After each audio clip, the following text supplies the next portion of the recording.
This sitting is resumed. Although it has taken some time to get here, I'm very happy that it is here. What we're seeking to do, Mr. Speaker, is a reallocation of approximately 48.43 acres, which is equivalent to 19.6 hectares, located at Dodds, St. Philip, vesting the said land in the National Housing Corporation for residential, commercial, and recreational purposes. Let me say, Mr. Speaker, that when I was the Minister of Housing, we actually started this whole process together with the Minister of Housing that was before me, the former member for this House for the constituency of St. Andrew, to not only identify this land, but to design the road infrastructure that would go in and make available a significant number of plots for the people of Barbados. And unfortunately, as we know, and I lament all the time, government moves slow. And I am happy that we're able to do this resolution today, but unfortunately it has taken an inordinate long period, and I apologize of the time that it has taken, and in my discourse I'll explain a little bit about why it has taken so long. But we're here for the resolution, and that's the most important thing. As you know, Mr. Speaker, government is absolutely committed through its several policies to provide significantly improved housing opportunities and housing solutions for its people. Indeed, our mandate is to be able to provide 10,000 houses over the next 5 years. This is not only government providing 10,000 houses, but a collaboration between what government can provide as well as facilitating what the private sector entities can provide. And I'm happy to report that we're seeing some progress with private sector entities. You would have seen the developments at the ridge, on both sides of the road as you move up to the ridge, and we're seeing other private entities coming in to be able to provide housing solutions together and adding to the numbers being provided by the government of Barbados. So it is not at the pace that we appreciate, but it is something that we're moving towards to be able to provide good, quality, resilient houses for the people of Barbados. So way back in 2006, Mr. Speaker, the government agreed to an allocation of 244 acres of Crown lands at Dodds Estates for the integrated prison farm construction and for a new prison facility and continued use of the industrial school. It was also agreed that 23.17 hectares or 57 acres of the 244 acres would be leased to the Barbados Correction Corporation to facilitate the construction of the new prison. This was when the new prison was when, as you know, the prison burned down at Glenderry from your constituency, I believe, Mr. Speaker. And we then had to have a temporary housing and then move them up to Dodds where the new prison was done. So part of that land is lands that we are now vesting in the National Housing Corporation. For those of you who know the road, if you're driving going towards the east, the prison and the prison fence is on the right-hand side. The lands in question that we are looking to vest are essentially on the left-hand side that we currently call Dodds North, but we're hoping to rename that as Concordia Gardens North. And the reason why we denote it as Concordia Gardens North, as once this resolution passes, and I assume it will pass with the members of the House being showing their support for providing housing solutions for the people of Barbados, but there will be another time we come back with another resolution for Concordia Gardens South. So that's why we delineate it between North and South. Two different parts, but essentially both for housing for the people of Barbados. So planning permission for the subdivision was sought from June of 17th, 2020. And now that we've got the subdivision, we then had to go into, after getting the subdivision, which took some time, we then actually had to go in, do the assessments for the roads, do the surveys of the geotechnical surveys to see and design the road and get that through the planning process as well. And I'm happy to report that after we've done that, we were able to design the road, road has started and all of the infrastructure is in place, and all we now need to do is do the vesting so that we can then dispose of these lands to the people who would benefit to get house spots and housing solutions on that area. What took us a significant number of time, though, Mr. Speaker, is this. On an adjoining property, not the place where we are putting the housing solutions, but an adjoining property, there was an area that some of the sludge from the careenage was removed and stored there. So as an abundance of caution to make sure that the area that we're doing, so that no leachate, to make sure no leachate or anything came across from one section to the other, we entered into a program to test and retest and double test and triple test. Not only the lands where the sludge was put, but also the adjoining lands at multiple areas all through the development.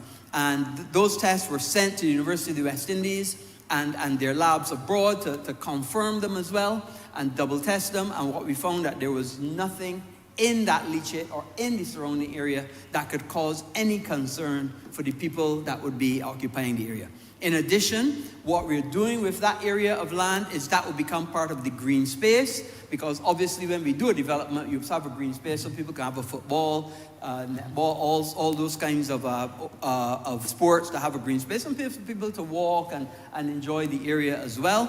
And then there was a playing field that the prison service used to use. We're going to move that playing field a little bit more to the east, I believe it is, so that they will not be disadvantaged by losing a playing field, but they will get the opportunity for a whole development over this 19 hectares and give those people an opportunity. And I want to say, Mr. Speaker, to be very clear, the reason we first looked at this project was because we have a significant problem still existing, reduced it somewhat, but significant problem still existing at Rock Hall, which is the area next to the airport. And you would recall when we were at the other place in Worthing, when I spoke about moving those people that were living on what used to be a dump. And let's be straightforward. Used to be a dump that people have built their houses on, which has significant gases emanating from it, radon, methane, all those things, which put them at a significant health risk. So we've started that process. We've moved some of the residents, those that were under the poverty line, be it at Carpenter's Glade, be it at Parish Land, be it at Leadvale.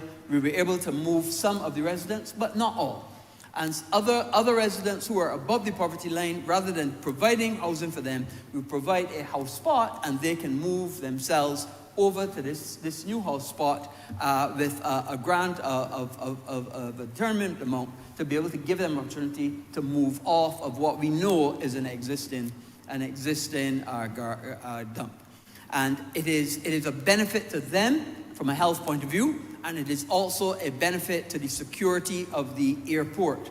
As I said, even then, Mr. Speaker, if you could imagine a fire there with methane emanating, with the smoke that would drift from the east-west direction over to the airport, and the number of houses that are there and the risks to those people, it would be huge. So, and I think government has a duty and a responsibility to be able to move those people, put them in better surroundings, and that is exactly what we're trying to do through this resolution. And that this vesting then in National Housing Corporation will give some of them an opportunity to be able to move their houses from where they are to the new location. It will not only be them. In addition, we will also make some of the house spots available to people working in the government sector. Preferably, as you know, the same as we did with the whole program, with nurses, teachers, policemen, also getting an opportunity to get house spots and make those house spots available for them as well. Because although as a government we provide houses, isn't everybody that wants a house? Some people have a friend or a family member who's a carpenter, a mason, whatever. Some people like to try their hand themselves and wants to get the appropriate permissions to make sure that they build into the standards that we expect. Go and build their houses. Some people build in parts. It's often tradition in Barbados, you build the front house, you come out, you ain't paying the rent, you live in that, you add on a piece. Then when those two finish, you add on another. And some people do that and have done it very successfully for years. It's not unknown to the Barbadian culture, and it's what we imagine that some people who want house spots will be able to do that. And this, together with the other dots that we'll then be coming back to this Parliament for, will give people an opportunity to get a house spot. Because everybody that wants a house. So I look forward to getting this done. Another area that some people will be relocating to is the Constitution River redevelopment. As you know, Mr. Speaker, we've done a significant amount of work redeveloping Constitution River, but there are about 8 or 10 residents in there that, should they want to relocate to that area as well, they'll be given an opportunity for some of these house spots as well. So if you think, Mr. Speaker, the average of an acre of about 46,000 square feet, and you do 5,000 square foot house spots, you could imagine you get about 8 or 9 house spots from each acre. So that would give you an indication as to how many house spots will be made available here for the people of Barbados. This, I think, will add significantly to our goal of providing those 10,000 houses. But it means getting the roads in. Roads have gone in. I'm quite satisfied with the quality of the road structure. There's still some drainage issues that they've been working on, which we knew were going to take some time from the topography of the road, of the area, because it's not a simple area to be able to do the topography. There were some soft spots in the foundation. We were able to get those cleared out, get all the pretty much the majority of the drainage situation is done. The only thing now is for the resolution to pass to be able to vest this in the National Housing Corporation. So therefore, Mr. Speaker, with those words, I propose that in accordance with the provisions of Section 5 of Crown Lands Vesting and Disposal Act, Cap 225, that the 19.6 hectares of land be now vested in the National Housing Corporation for residential, commercial, and recreational purposes, and I ask that this resolution do now pass. Honourable Member for Christchurch. Honourable for Christchurch East. Honourable Member for St. Philip South. Thank you, Mr. Speaker. I think it would be remiss of me if I didn't rise before Christchurch East to speak on this resolution, which applies to a place where I grew up, near Church Village. And therefore, I deem it necessary for me not to speak for very long, but to certainly support this resolution, simply because I am of the view that we have done quite a bit as a government since 2018. We have had a very robust approach to housing solutions in Barbados. But I do agree with the acting Prime Minister that the process sometimes can be so slow that it may appear as though you're not moving at the pace that is required to meet the expectations of people who are in need of housing. Now, this 48.43 acres of land located at Dawes in St. Philip is just adjacent from a place called Garner's Land. And Garner's Land is in Church Village, where I grew up playing cricket on that spot. Where we are putting this housing project now used to be a cane field, which carried a variety of cane called 151. And therefore, after playing cricket, we will make our way across to that playing field to make sure that whilst the canes are being harvested, we can enjoy some soft 151 cane for refreshment. So in truth and in fact, this location is dear to my heart. Mr. Speaker, I do strongly support this resolution. And I would just like to point out a couple of things so that I can set the record clear in terms of the expectations of people in St. Philip, many of whom might hear about this resolution and want to participate. And I will be the first to say that it is my belief that the acting Prime Minister and the substantive Minister of Housing will make it a priority to make sure the people of St. Philip are accommodated accordingly. I'm not one who's going to throw numbers, but I have already been approached by people from Church Village who have said to me, what is it they're doing? I see all this land being excavated and roads put in, and it's adjacent to the cave that we used to play in. And so therefore, if there's any housing going on there, how can we participate? Now, I have referred all of them to the National Housing Corporation, as is my duty to do. But I stand here on this floor of Parliament to make sure that a clear message is sent that the people of St. Philip should be given their just worth. Now, the acting Prime Minister and Honourable Member for Christchurch West spoke about Rock Hall. I too, with a very human heart, would like to see that those people are moved from Rock Hall in the fastest possible way. I drive there on a daily basis, and I think it is only a matter of time before something can happen. Because the amount of people who have moved into that area doesn't augur well for us to allow for that to continue. Now, I have heard a lot of comments about this. Sometimes the conversation being reduced to nothing more than sententious bombast, where people feel that they can say anything to the public and get support because people now are prepared to rely on lies more than let the truth prevail. And what has become common in this country, sir, is that you would get the impression when you listen to certainly those who oppose us and those who want to lend voice to what is currently happening in Barbados, you would feel as though they're suggesting to the country that nothing has happened in this country since 2018. And that amazes me, because the amount of people that we have had to bring housing solutions for, either by way of solutions with rebuild or repairs under Hurricane Elsa, in my constituency for sure, I have seen all the replacements, and right across Barbados you can see them. Mr. Speaker, housing repairs through the RDC as well. People are either getting material or getting their houses repaired. And I can go on and on with what is taking place for housing in Barbados and how people are being accommodated.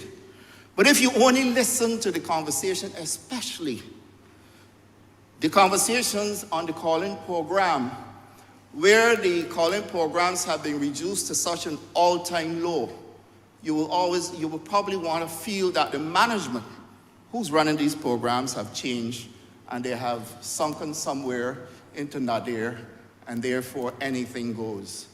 Because I am in awe when people are allowed to call and give this country the impression that nothing works and nothing has happened for people in Barbados after Hurricane Elsa. That nothing works and nothing has happened for people in Barbados who are living below the poverty line when the RDC is rolling out a whole lot of repairs and housing replacements for people, especially the senior citizens in this country. And Mr. Speaker, this project will be one of many that we would see across Barbados that I sure would help us to bring relief to those people who are heavily dependent on government for support, and those people who are within a certain income group who will not otherwise qualify to get a mortgage. And therefore, and I think this needs to be emphasized, that those people can go to the National Housing Corporation and enter into a rent-to-own program that allows them to be an owner of a piece of this rock in Barbados. And Mr. Speaker, if we are to look at what is about to happen here at Dodds, I believe the opportunity for people who are within that income group that does not qualify them for a loan should be able then to take advantage of the opportunity that is available to them in order for them to be able to have a roof over their head and own a piece of the rock. Mr. Speaker, if you were to pass through 6 roads, 4 roads, Church Village,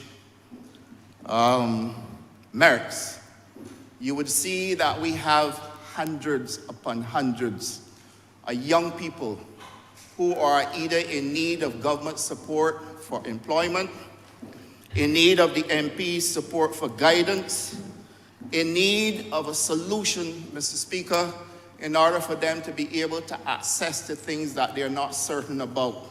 Housing is one. When I sit in my constituency office clinic and I realize that people come to me with a perception that they only need to go to the MP and say, I want a house, and you're going to pull one out of a box and say, here is a house.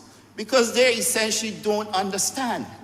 And I think that we have reached the point now in our development that we should be able to help people to understand processes. How do I go about applying for a house? And if in truth and in fact you need your MP support, that support should only come by way of guidance and by way of helping you break through some of the bureaucracy that may stand before you. But it's really not possible for an MP to push his or her hand in a bag and say, here's a house because you've asked. And I feel that I have the need and responsibility to put that on the floor, sir, because unless we address these issues, those expectations will continue and people will not trust us. What is worse about it is that when those who seek to unseat us continue to give them the impression that, yes, this is the way it's done and it can be done, only getting themselves involved in the political perfidy that has continued to permeate this country, sir, then I recognize we would have a problem. But I equally want to say to Barbadians that whilst it is true that you want to hear about the issues, and whilst it is true that you want to know what is going on from the voices of the others who are opposing us, it is a terrible thing when you're being fed blatant lies in the name of political power. And if someone can stand before you, march in town, go all across Barbados, have meetings, go to the press and call conferences, and all they do is seek to mislead innocent people in this country in the name of political power, sir, then I say to you, if that person should gain political power, the people in this country will suffer by their behavior because they will do nothing other than what they're accustomed doing, and that is to mislead the innocent. Sir, I am putting this before this House because I know before we leave here, the conversation about housing is going to be one to which people are going to be blatantly misled about this very project. The fact that we have mentioned Rock Hall will lead to all kinds of accusations, sir. I am acutely aware of all that was said before. My posture remains the same. What do you do to people who are in danger? Do you chase them under a tree? Do you ask them to go in the rain? Do you ask them to go and break in somebody's place? What do you do? My position is a very simple one. There are people who chose to be on the streets, but we have found places for people which is called shelter or a place for the homeless. There are people who have chosen not to work, but we have found support for them through a system called welfare. There are people who cannot afford to feed themselves or feed their family, can't afford to pay their bills. We have either mustered up support for them through our constituency offices or through the same welfare or through various government programs. How can anybody with a conscience tell me that a person who couldn't find anywhere at all to live must find shelter for family, must find shelter for self, and therefore went and rig up a structure on a dump should not be delivered and given help? I stand to await the answer from those with a conscience, because I expect those without a conscience to say anything to the contrary. But I believe, sir, that this situation is such that a responsible and caring government should ignore the rhetoric and do that what is right by the people of this country. Mr. Speaker, that plus all the people who are in Gemswick, who have come to my office, the people in St. Martin's and Fall Bay, and of course, 6 Roads and 4 Roads, I am appealing, sir, to the substantive minister and the acting prime minister who piloted this resolution to make sure that they are in good standing. And sir, with those few words, I wish to support this resolution. Honourable Member for Christchurch East. Mr. Speaker, I rise to follow my good friend, who I gave way to. Had I known that he was going to admit to predial larceny, I might have been a little bit less reluctant and have cautioned him, but luckily what he says in here is privilege. Sir, I'm speaking because this initially was land that fell under the jurisdiction of Dodds Prison. So it was pretty much under the control of the Ministry of Home Affairs. And we did have some plans for it. But that is the benefit, sir, of being pretty much one government and obeying the one government philosophy. That it is not about operating in silos. It is not about me jealously guarding the perimeters of my ministry, but rather seeing the plan as a whole, embracing the plan, reaching out and shaking hands, and doing what I can to advance the just causes of another ministry or the overall benefit of Barbados. So when I was approached by the Minister of Housing, the Honourable Member for St. George South, about his plan to develop that area, we were actively in the process of engaging our plan. And I had a conversation with the Honourable Member and also the Honourable Member for Christchurch West. And the government has certain priorities. One of the priorities of this government is to house and provide housing solutions for Barbadians. It is one of our most ambitious policies. It is one of our most touted policies. It's one of our most honourable policies.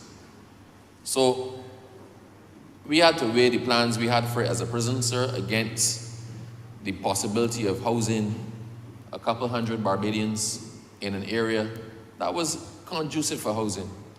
And we did so. There were some concerns initially about the proximity to Dodds Prison, the safety aspect of it, whether it compromised the integrity of the prison, whether it exposed the persons who were living there to any danger. And we met on site. It was a large meeting because I went up and saw it with the Honourable Member for Christchurch West.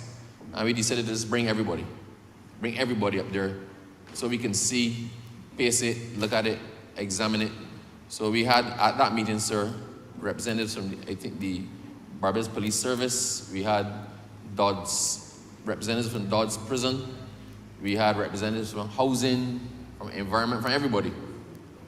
And we literally walked the area. We walked the area and we considered on the spot all of the concerns. We didn't make decisions behind cloistered walls, having no reference to the reality of it, but we made the decisions based on what was in front of us. And the reality for those who are concerned is that the actual area which houses the prisoners at Dodds is far from that actual area. So you have the immediate precincts of Dodds Prison. You then have a buffer area that I think at the time of COVID, we had staged the prison officers who were on shift there. Prison most recently held in that same area on the paved section. They held the Mr. and Mrs. Prison competition. So it's an area that's in general use that is separated far enough from the immediate precincts of the space occupied by the inmates to not be a security risk. But in addition to that, the decision was made to even set back a little bit further. Bear in mind, sir, that the outer perimeter of the prison ends with a public road running alongside of it. So the reality, people want to make sure every I is dotted, every T is crossed, and sometimes we overanalyze things. But quite frankly, there could be no increase in issues by having a housing development on the other side of the road than you have for people passing right by the extremity of the prison in vehicles or walking or whatnot. A number of people raised the questions, what if people throw things from the housing area into the prison? But there's nothing stopping people from throwing things from the road into that buffer area, where prisons are not supposed to be anyhow. So at the end of it, sir, some accommodation was made to satisfy the concerns of even the more sensitive in a setback of the houses from right next to the roadway. It allows for the creation of a green space as well. I think they plan to plant some trees, and I believe that Minister Ford is going to come in there and do his thing, probably have a park or something, right? But at the end of the day, it is going to be set back, A, for aesthetics, and B, for security purposes and security reasons. I can say that having spoken to the superintendent of prisons, the Barbados Prison Service is exceedingly comfortable with the development happening there. I have spoken to some of the persons in the area who are actually looking forward to more things happening there, because the more things that happen in the community, the better infrastructure you get. If you have more people there, you're going to have an increased bus service. You're probably going to have more attention paid to the roads. Other infrastructure developments are going to happen. So all in all, sir, although we lose what it is that we had initially planned the area for, I can say that when I weigh the scales tipped seriously and generously in favor of putting the housing development there. So I have advised the Minister of Housing, the Honourable Member for St. George South. I've also advised the Honourable Member for Christchurch West, the Senior Minister for Infrastructure and Development, that we fully support this development. I hope that it brings the anticipated benefits to the persons in St. Philip and in that area. It will definitely level things along what is pretty much a dead stretch, and it will probably make good use of an area which, quite frankly, sir, was doing nothing. And although we had plans for it, I think it is much better served by the provision of housing solutions for Barbadians who otherwise might not have the chance to own their piece of the rock. So having said all of that, sir, I fully support this resolution. Thank you. Honourable for Christchurch West. Thank you very much, Mr. Speaker. First, let me thank the two members who spoke. The member for St. Philip South, who spoke very passionately, of course, because a number of people who reside in his constituency will in fact be beneficiaries of some of the house spots that will be created here and vested in the National Housing Corporation. And the member for Christchurch East, who spoke as he reminded me and the Honourable House that we had meetings at the site to make sure that the administration of the neighbouring prison on the other side of the road is comfortable. But clearly, as you know, Mr. Speaker, in your constituency of Glenderry, you had houses literally on the wall, with no road between them. And the Glenderry prison was there from, I think, the 1800s. And it coexisted very, very comfortably in a community.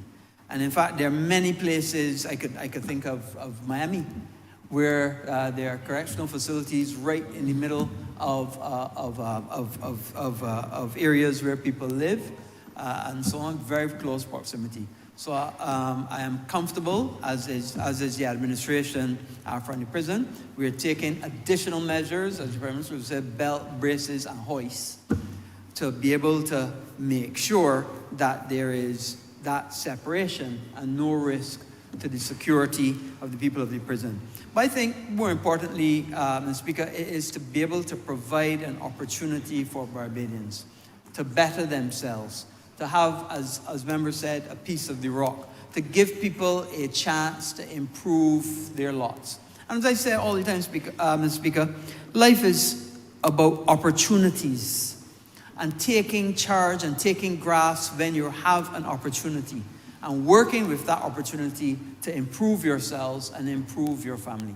And if we have a chance to be able to give a better opportunity and a better space for people who are currently in unacceptable conditions, we have a duty and a responsibility to do that. And that's exactly what this resolution will do. This will give people a chance and an opportunity to improve themselves, better facilities, better road infrastructure, better access to facilities like water, electricity, things that they don't really know have where they are. You know, there are people in that whole area that selling electricity hookups from half a kilometer, well, not half a kilometer, but several hundred feet away, selling water in tanks, and then you got to carry it through because they don't have a proper water infrastructure. They don't have proper electricity infrastructure. They don't have proper roads, proper drainage, nothing. And these inappropriate settlements, we have to improve. And as a caring government, we have to make sure that we do what is important and do what is best for all of our people, not some of our people, but for the whole. And with those 2 words, Mr. Speaker, I would ask again that this resolution do not pass. The questions that the aforementioned resolution do not pass. All those honourable members in favor, please say aye. Those against, please say no. Meeting the ayes have it. This resolution stands passed. Honourable member for St. Joseph. Mr. Speaker, with that, we've come to the end of today's business of Parliament. I beg to move that the House does now adjourn itself to Tuesday 14th at 10 a.m. Questions that this honourable chamber be adjourned until Tuesday, the 14th day of November 2023 at 10 a.m. in the forenoon. All those honourable members in favor, please say aye. Those against, please say no. Meeting the ayes have it. This honourable chamber stands adjourned until the 14th day of November 2023 at 10 a.m. in the forenoon.